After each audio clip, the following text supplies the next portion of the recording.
De la parole à l'acte, la vision du président de la République Joseph Kabila Kabange, matérialisée ici à la place Royale, un nouveau quartier administratif en plein cœur de la commune de la Gombe. Lancé en août 2013 par le numéro 1 congolais, les travaux de construction de l'immeuble du gouvernement évoluent sans obstruction grâce à un suivi rapproché qui constitue la règle d'or du Premier ministre Matata Ponyo Mapon. Pour ce faire, le chef du gouvernement a inspecté à fond ces chantiers qui fait la fierté de l'État congolais, surtout qu'il s'agit d'un financement propre du trésor public. Au travers de sa ronde, dans la cour de cet immeuble, l'on note les travaux d'aménagement et des voiries comme l'une des dernières étapes de construction avant la remise de cette bâtisse. Les mobiliers commandés sont déjà arrivés et en attente d'installation.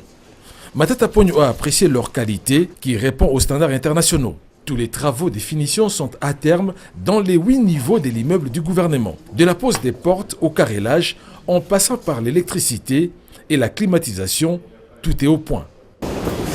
Donc, quelqu'un peut régler la température de son bureau à partir d'ici. Oui, c'est bien. C'est vraiment très moderne. Au 9e niveau de ces bâtiments classe, les ouvriers sont à pied d'œuvre.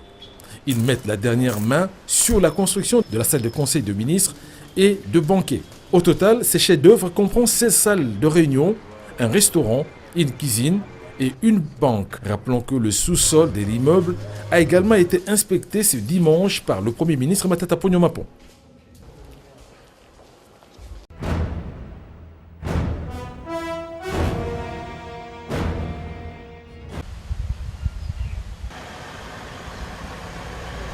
Le représentant résident du groupe de la Banque africaine de développement à Kinshasa est venu dire toute la gratitude de son institution au Premier ministre Matata Ponyo Mapon pour ses interventions à Abidjan lors de l'Assemblée annuelle de la BAD.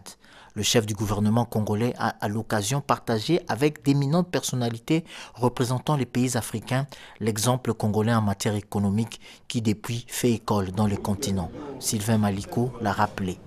Monsieur le Premier, c'est un homme de terrain qui est très pratique, qui a partagé avec ses pairs d'Afrique et d'autres continents ce qu'il a eu comme expérience au niveau d'un pays